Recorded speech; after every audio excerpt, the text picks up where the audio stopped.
हम भी परेशान हैं, लेकिन हम सब की जिम्मेदारी है कि बेजुबानों के जीवन की सुरक्षा करें। हमारे साथ बात करने के लिए सर्प मित्र अजय हैं। इनसे बात करेंगे कि अगर आपके आसपास कहीं कोई सर्प दिखाई देता है, कोई जहरीला जीव दिखाई देता है, तो आपको क्या क्या सावधानी बरतनी है और कैसे अपने आप को सुरक्षित करते हुए उसका रेस्क्यू करवाना है। तो इस समय गर्मी बहुत ज़्यादा है, क्या आप सलाह देंगे लोगों को कि अगर कोई जहरीला जीव दिखता है घर में आसपास कहीं, तो क्या क्या सावधानी बरतें और कैसे उसका रेस्क्यू कराया जाए? सबसे पहले नंबर पीटीसी लाइव को बहुत बहुत धन्यवाद। मैं यही कहना चाहूँगा कि अभी गर्मी आ गया, गर्मी में जहरीले सांप निकल कर आपके हमारे घरों में प्रवेश कर रहे हैं। ऐसे में क्या मुझे सावधानी बरतना है। घर में कूड़ा कबाड़ अगर कहीं भी अगर आसपास अगर आप रखे हैं तो उसको बाहर फेंक निकालिए, उसको अंदर मत रखिए। घर में साफ सफाई करके रखिए और अंधेरा है तो लाइट जला के रखिए, क्योंकि जो जहरीले सांप होते हैं ना, अंधेरा पा करके घर में घुसते हैं। अगर आपके इर्द गिर्द में घर के सामने अगल बगल लाइट जलेगा तो सांप उसमें नहीं जाएगा। अगर लाइट आप बुझा के रखेंगे तो घर में सांप जरूर जाएगा।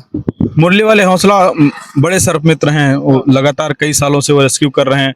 हाल ही में एक जो है सांप ने उनको काट लिया, उसके बाद उनकी स्थिति बहुत गंभीर हो गई थी। तो कौन सा सांप था वो, और फिर कैसे जो अगर सांप पकड़ने का अगर कोई काम करता है तो क्या क्या सावधानी होनी चाहिए? जैसे उनको सांप काटा इस वजह से कि जाल में सांप फंसा हुआ था और सांप का उनको ये लगा कि सांप का जो है मुंह फंसा हुआ है, लेकिन सांप का मुंह नहीं फंसा था।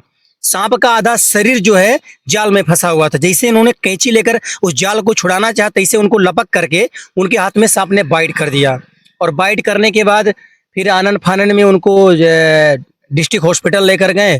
फिर समय पर इलाज हुआ, तब वो जाकर ठीक हुए। ऊपर वाले की बहुत बड़ी कृपा रही कि आज मुरली वाले हौसला जो हमारे भाई हैं, एक सर्प मित्र, वो भी एक सर्प मित्र हम भी हैं, कि बेजुबानों की रक्षा करते हैं, लोगों की रक्षा करते हैं, वो भी लोगों की रक्षा करते हैं, पर्यावरण को बचाते हैं।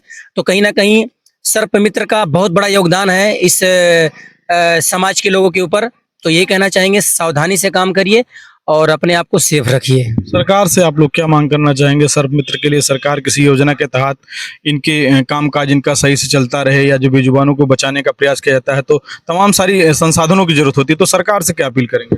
हम सरकार से यही अपील करना चाहेंगे कि जैसे अपना, मैं उत्तर प्रदेश से हूँ, मेरा बस्ती जिला डिस्ट्रिक्ट है। तो उत्तर प्रदेश में 75 जिला है, हर जिले में कोई ना कोई सर्प मित्र के रूप में सेवा दे रहा है। तो मैं चाहता हूं कि सरकार हम लोग के लिए कोई गाइडलाइन बनाए और उसके द्वारा जो है हम लोग को कुछ मतलब अपना रोजी रोटी चलाने के लिए, अपना पेट पालने के लिए कुछ महीने का मुहैया करा दीजिए तो अच्छा रहेगा। क्योंकि अभी गर्मी में सांप जब निकलते हैं तो हर कोई पैसा थोड़ी देता है। किसी के पास पैसा तो किसी के पास पैसा नहीं है, तो जब पैसे की डिमांड करेंगे तो अगला मार देता है। तो हम चाहते हैं कि अगर मुझे सरकार मेरा सपोर्ट करेगी तो फिर मुझे दूसरे से मांगने की जरूरत नहीं पड़ेगी। फिर सांप भी बच जाएगा और जिसके घर में सांप निकलेगा वो भी बच जाएंगे, दोनों का फायदा हो जाएगा।